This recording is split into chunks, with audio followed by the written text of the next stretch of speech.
Hey everyone, and welcome back to another video. Welcome to r/TodayIF up.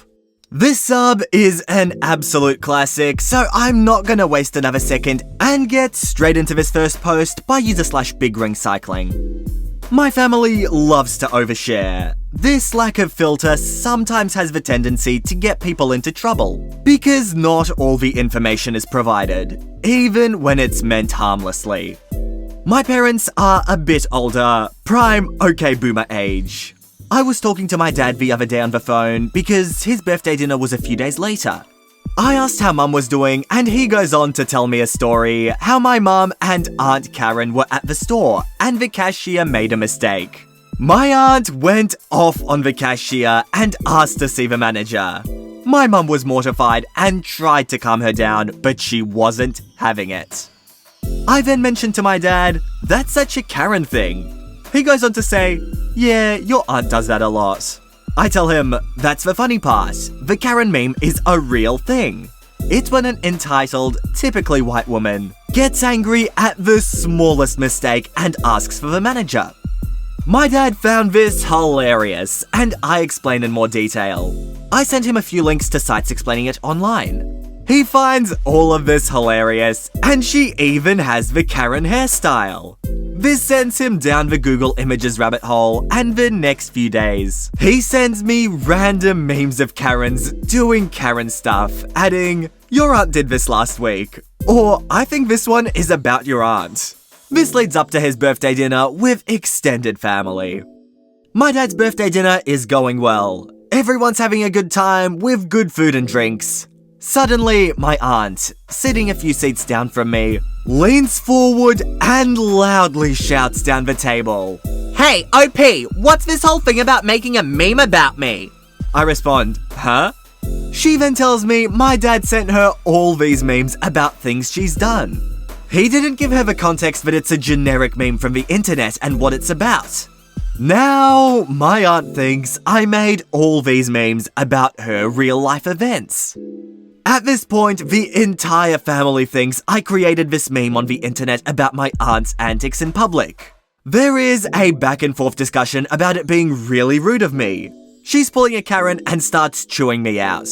Meanwhile, I'm looking at my dad like, "What the F? Back me up here!" My dad finally steps in to say this is just a random viral internet thing, and that I didn't make these up behind my aunt's back. Even after explaining, she's a bit irritated. It's apparent she is embarrassed that she's so much like a Karen and couldn't tell the difference between the stories online and her own encounters. I mean, the stereotype had to come from somewhere, and I guess why not here? And here's our next post by user/candidate for deleting. Once, many years ago, I was a young preteen boy at my best friend's house.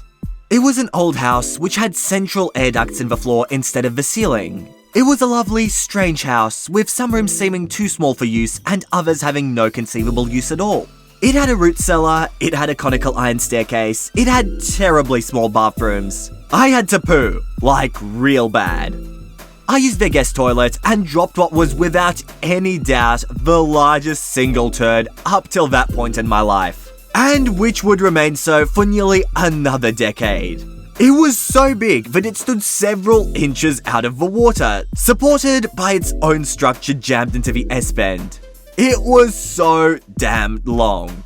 My diet at the time consisted mostly of corn dogs and peanut butter sandwiches, as is the way of many preteen boys.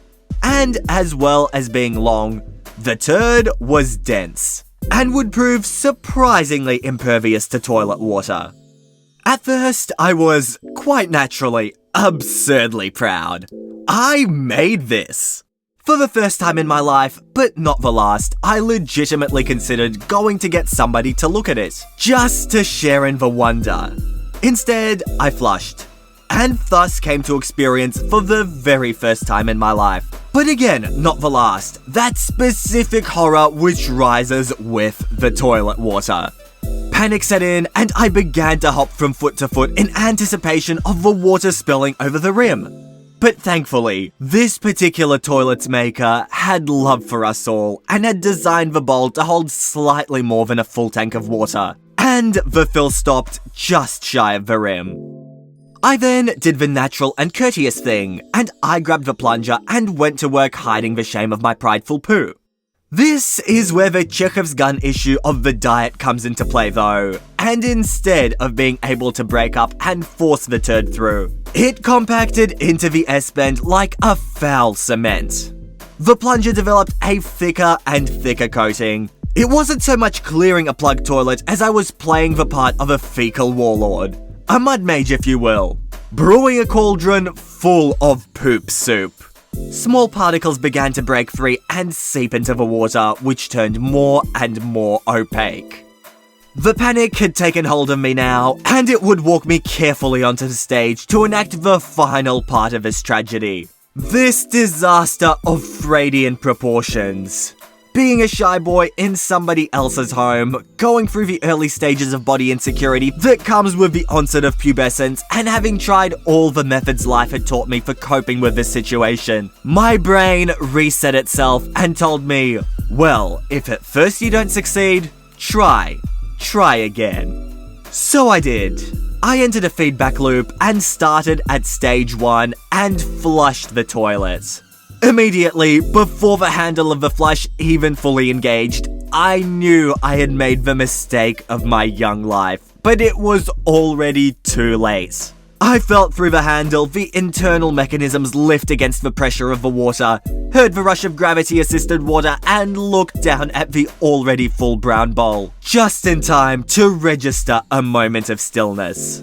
Perhaps the toilet was designed in such a manner so that such events couldn't happen. I was young and inexperienced, and so much of how the world worked was a mystery to me, that in the moment I felt hope. Hope born of the trust that adults who run the world knew what they were doing, and I was safe in their hands. They had thought of this, obviously, because how could they not have known this problem could occur, and then taken steps to ensure it couldn't happen? Then, the water began to rise. In the moment that the dark brown liquid crested the rim, as it began to flow down toward the floor of the small half bath, my childish innocence and trust for the system my forebears had built was lost. Life was chaos, and any idea that there may be a plan for us, celestial or human or otherwise, was a lie.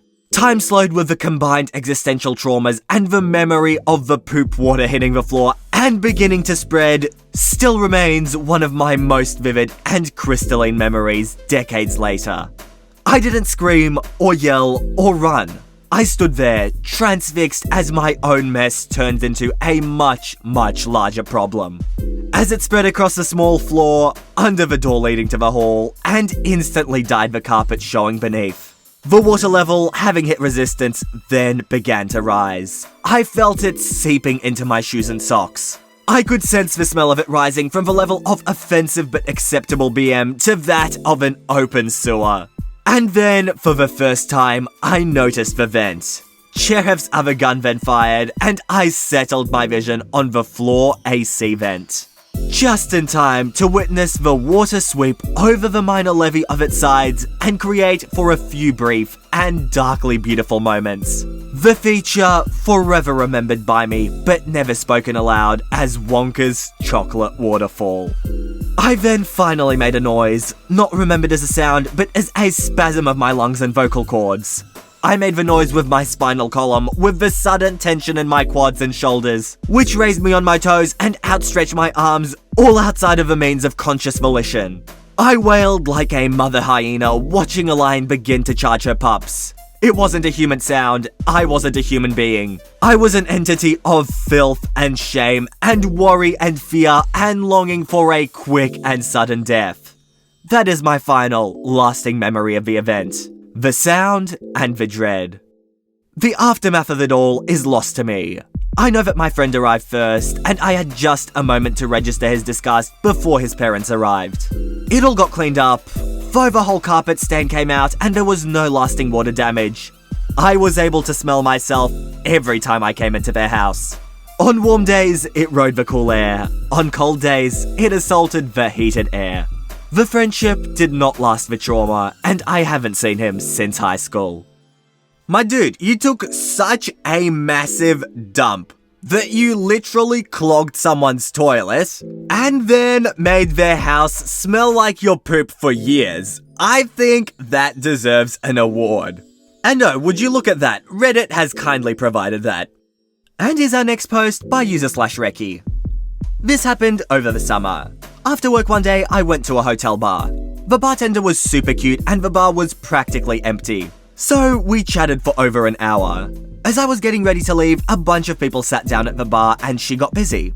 I didn't want to ask for her number in front of a bunch of people who were trying to order or wait around, so I wrote my number on the check and left. I was halfway home when I got a text from her. I excitedly opened my phone to, "Hey, it's Sarah, the bartender at hotel name. You didn't pay your bill." And my heart sank into my stomach. I texted her my card number and apologized. She never texted me back. But even better, OP has attached a picture with the text to prove this is real. And yeah, that kinda sucks. But wait a second, if you go down into the edits, OP says that he sent this girl the Reddit post and she's agreed to hang out with him. They're going out for drinks soon and I wish them luck. And here's our next post by user/AppleCoreEater. So, this morning was like any other Tuesday morning. I woke up at 7, ready to head into work for my favorite day of the week. I was gonna learn some new stuff and sit at a desk, not having to interact with customers at all. I get dressed and head out into our stairwell, not bothering to turn on the lights as I head towards the bottom floor and the garage. As I'm heading down, I figured it was a great time to pull out Duolingo. Gotta keep up with my streak and all that. As I'm completing the lessons, I'm getting towards the dark bit of the stairs.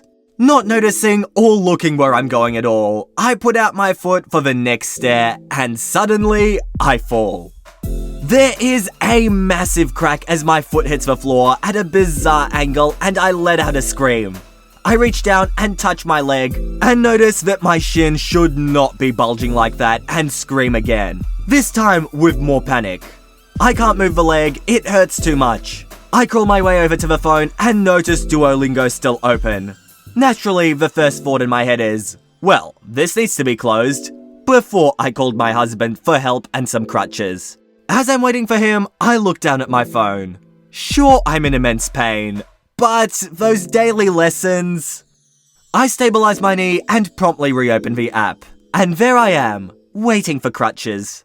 Sitting at the bottom of a stairwell with my leg and ankle bent in two places in a way those parts were very much not supposed to bend. Finishing the very lessons that caused me to fall in the first place. That was 16 hours ago. I'm now lying in a hospital bed, unable to sleep, with my broken leg in a plaster cast. And yet still, the haunting hoo of that owl calls to me. And clearly, OP would rather break a leg than break a 1,113-day streak. That is almost 3 years of consecutive Duolingo. You should be fluent in the language that you're learning by now. And here's our next post by user/ComicsBear1. About 30-some odd years ago, when I was in my early 20s, I worked for a newspaper as the assistant district manager. One part of my job that I was doing then was to go around and make sure that the paper boys, remember them? Picked up the delivered bundles of newspapers for delivery. This was on a Sunday morning and I had to drive around to all the drop-off spots. And there it was, a bundle of newspapers still sitting out undelivered. I looked in my little booklet of paper boys and saw the name and address of the boy who was supposed to get them. No issue, he probably overslept and I just needed to wake him up. I went to the house and knocked on the door. A woman in her 40s answered the door. "Hi, is Paperboy there? He hasn't picked up his newspapers and they need to go out." The woman then solemnly looked me in the eye. The 16-year-old boy who I was asking about had hung himself in his own closet the previous day and was gone. She was a neighbor who was staying with the family to help them. I felt about 1 inch tall. I don't remember what exactly I said to her, but I apologized for the interruption and waking everyone. Gave my intense sympathy to her, and backed away with my tail between my legs. I then contacted my boss for a copy of the customer list and delivered those newspapers myself for the next few days. It was awful. I know that I had no way of knowing, but I defy anyone who has something like that happen not to feel like the cosmos should have presented us with divine knowledge to not get into this. I didn't stay in that position for too much longer. And guys, I think that this story is the last one for the day. I hope you enjoyed the video, and if you did, make sure to subscribe to the channel for Reddit videos 3 times every single week. But with that said, that is it from me. I hope you all enjoyed, and all I want to do is see you all here next time. See you later, guys.